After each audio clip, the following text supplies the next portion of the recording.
Olá, gente. Meu nome é Monique, sou mediadora de História do Pré-Vestibular Social da Fundação CCERJ e hoje vamos discutir o surgimento e a expansão do islamismo entre o século VII e o século XV. Esse conteúdo é um conteúdo extra que não estará na apostila de vocês este ano, mas que tem forte relação com os conteúdos que serão trabalhados ao longo do ano. Nessa aula, pretendemos discutir com vocês a definição de Oriente, a localização espaço-temporal do surgimento do mundo islâmico, os fatores para a expansão do islamismo e as influências do islamismo no mundo africano e europeu. Primeiro, convido vocês a uma reflexão de como vemos o mundo árabe e como vemos o Islã. Essa religião surgida no Oriente Médio e que é a segunda maior religião do mundo atual, com mais de 1 bilhão e 800 milhões de seguidores em todo o mundo. E também a religião que mais cresce atualmente. Mas afinal, o que é Oriente? Onde fica o Oriente? O Oriente é uma definição primeiramente geográfica. Por essa definição geográfica, todas as terras que ficam a leste do meridiano de Greenwich são Oriente e todas as que ficam a oeste do meridiano de Greenwich são Ocidente. Mas na prática não é bem assim. O que vemos é que essa definição é mais cultural do que geográfica. Como vocês podem ver nesse mapa, nem todas as terras a leste de Greenwich são consideradas orientais. Isso porque essa definição foi criada e é utilizada com o objetivo de opor a civilização e cultura europeias da civilização e cultura asiáticas. E é no chamado Oriente, na região que conhecemos como Península Arábica, que surgiu a civilização árabe, e entre eles a religião islâmica. A Península Arábica fica localizada no sudoeste da Ásia e situada no nordeste da África. A Península Arábica pode ser definida como uma região majoritariamente desértica, mas com áreas de oásis e cidades comerciais que cresceram no litoral, com importantes portos de ligação com o mundo africano, com o mundo da Ásia Central e do extremo Oriente, além do europeu. Essas cidades cresceram muito e os habitantes dessas cidades enriqueceram com o comércio, destacando-se a cidade de Meca. Os habitantes da Península Arábica eram divididos em uma grande diversidade de grupos com modos de viver diferentes, dos quais se destacam os beduínos nômades das regiões desérticas que cruzavam os desertos em caravanas, dedicando-se ao comércio de longa distância. Os agricultores dos oásis, de grande importância para a produção de gêneros alimentícios. E nas cidades, a entrada e saída de produtos, formando uma rede de comércio marítimo e através dos desertos. Os árabes pré-islâmicos eram politeístas, criam em vários deuses, além de entidades, espíritos e gênios, os djinns. Para cada elemento da natureza, cada clã, cada grupo, havia proteção de uma entidade ou de uma divindade específica. Mas os povos árabes não formavam um Estado unificado. Como eu já disse, havia uma grande diversidade de crenças e modos de viver. O que unia a maior parte desses povos era a crença na Pedra Negra, que fica na Caaba. Essa Pedra Negra era vista e ainda é vista como um presente de Deus que deveria ser adorado. A Caaba, situada na cidade de Meca, é destino da peregrinação de milhares de pessoas desde o período que nós chamamos de medieval. E essa peregrinação fez com que a cidade se tornasse economicamente muito importante. A importância religiosa da Pedra Negra antecede o islamismo, mas foi incorporada a essa crença. A Península Arábica é considerado o berço de algumas das maiores civilizações da humanidade e também o berço das chamadas religiões abraâmicas, e que são o judaísmo, o cristianismo e o islamismo. Essas religiões abraâmicas têm como base comum a crença em um único Deus, que é o mesmo para as três religiões. A divisão da história árabe geralmente é feita em antes de Maomé e depois de Maomé. Isso porque Maomé, a partir do século VII, começa a difundir a fé islâmica. Maomé, o fundador do islamismo, é uma figura muito importante para os povos árabes e para o Islã. Era um homem comum que nasceu por volta do ano de 570. Era um comerciante e, como tal, fazia viagens nas quais, acredita-se, tenha tido contato com cristãos e também com judeus. Segundo a tradição islâmica, aos 40 anos, Maomé teve uma revelação. O anjo Gabriel, o mesmo que anunciou a Maria o nascimento de Jesus, segundo a Bíblia cristã, teria abraçado Maomé e este teria começado a recitar versos, as revelações de Deus para que ele, o Maomé, difundisse para o mundo. Conhecer um pouco do Islã aumenta a nossa compreensão sobre essa crença e ajuda a romper as barreiras do preconceito e da falta de informação. Eu trouxe para vocês algumas informações bem básicas sobre essa religião. Primeiro, Alá não é o nome de um Deus. É uma palavra árabe que designa o Deus único do islamismo. A palavra Alá é uma palavra que significa o Altíssimo. Eles não falam o nome de Deus, o designam por esse adjetivo. Já a palavra Islã não se refere simplesmente a uma religião. A palavra Islã significa submissão total a Deus. E aquele que se submete a Deus é chamado de muçulmano. E, por fim, o Corão é o livro sagrado dos muçulmanos, equivalente à Bíblia cristã, e contém os versos, as profecias de Maomé. Um outro símbolo muito utilizado por grupos de muçulmanos é a lua e a estrela, presentes em várias bandeiras de países muçulmanos na atualidade. A lua representa renascimento, renovação, e a estrela representa os 5 pilares da religião, que são a fé, o jejum, a oração, a caridade e a peregrinação.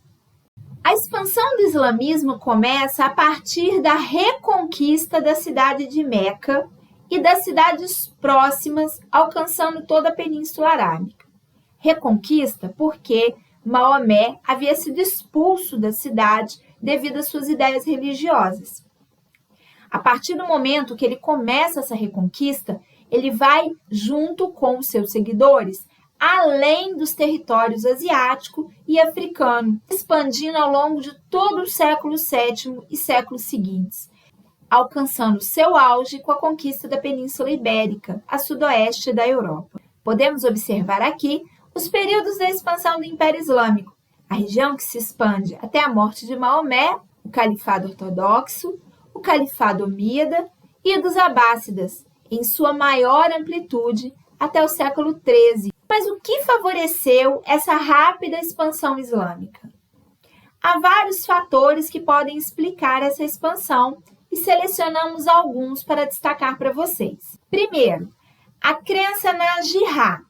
Traduzida como guerra santa, jihad significa, de fato, o maior esforço possível pela causa de Deus, sendo interpretada por alguns grupos de muçulmanos como uma guerra que deve ser feita pela espada e por outros no sentido de levar a palavra de Deus revelada a Maomé ao máximo de pessoas possível, a partir dos bons exemplos e das boas ações. Além da expansão da palavra de Deus e da fé, há também o interesse na conquista de postos estratégicos para o comércio internacional.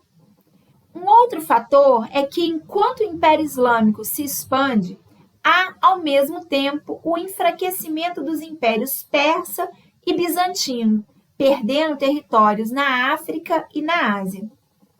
Outro fator relevante é a relativa tolerância religiosa com os povos vencidos, desde que esses pagassem tributos. A cultura árabe se expandia e se misturava às culturas locais das regiões conquistadas, diferentemente de outros povos mais violentos que já haviam conquistado essas regiões. Entre os muçulmanos, há o costume, o dever, de acolher o viajante que segue a mesma religião, o irmão na fé.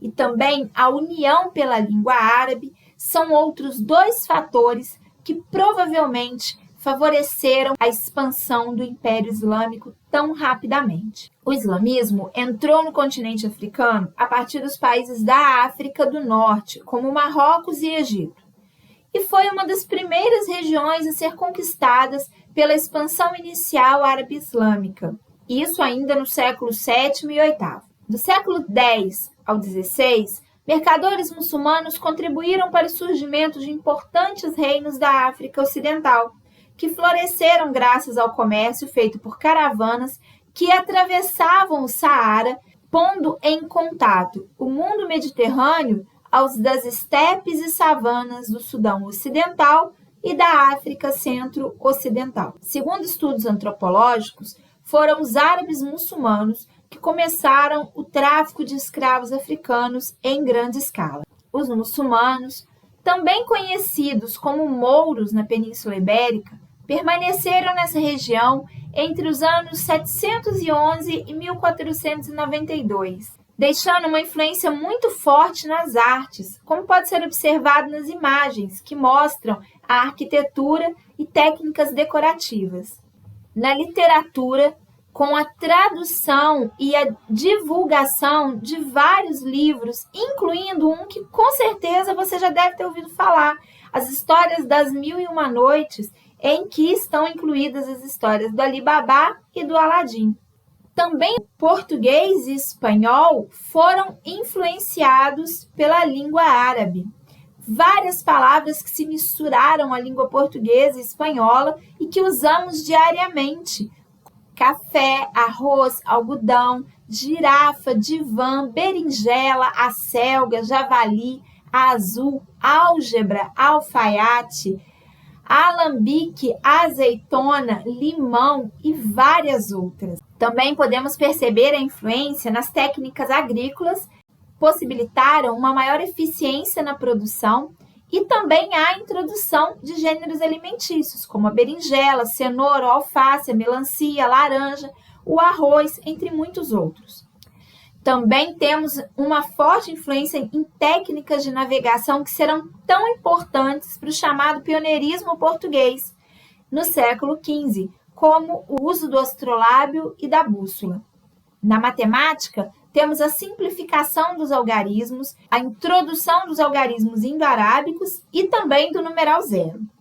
Há uma forte influência do conhecimento científico, incluindo conhecimentos medicinais, de tratamento e cura de diferentes doenças. A filosofia árabe, a filosofia dos povos árabes, com a tradução e difusão do conhecimento grego antigo e o incentivo à leitura e interpretação do Corão.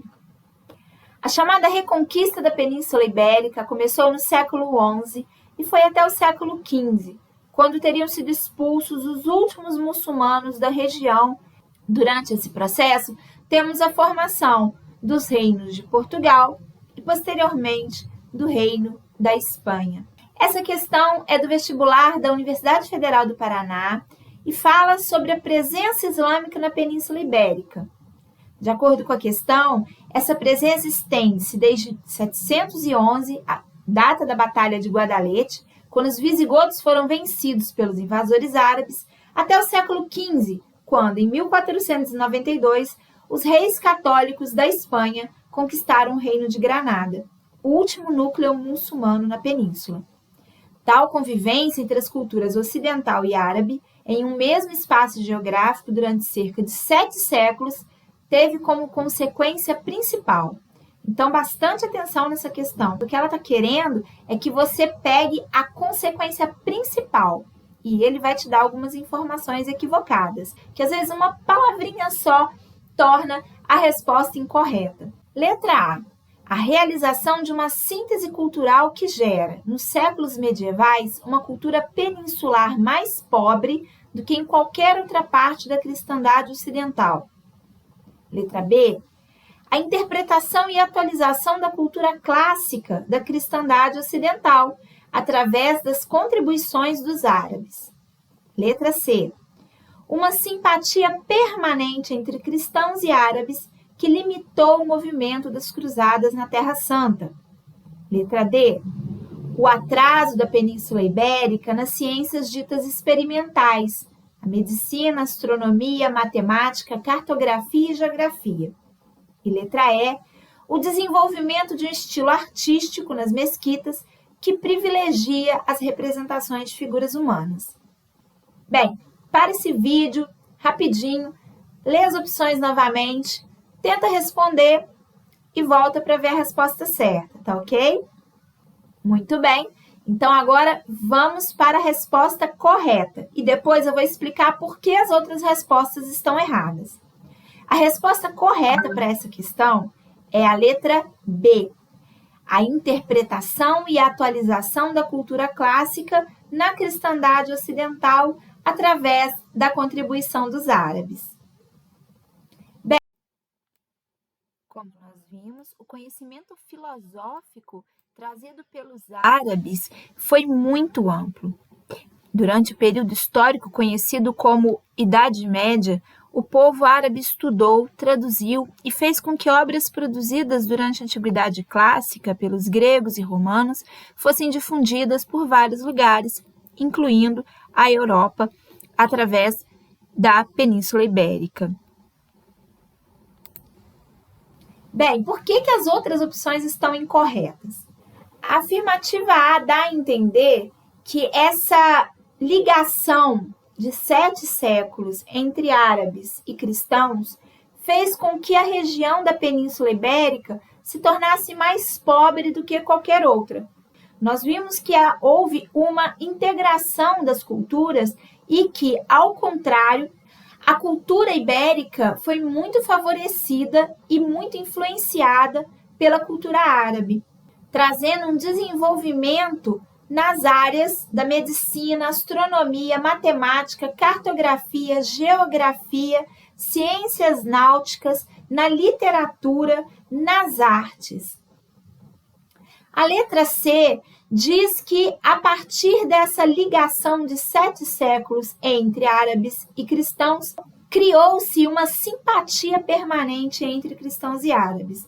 Isso também é incorreto dizer. Nós temos séculos de história que dizem exatamente o oposto. Até os dias de hoje, cristãos e árabes ainda têm confrontos muito sérios. A letra D vai para o mesmo caminho da letra A, falando sobre um atraso na Península Ibérica na parte das ciências. E isso é incorreto.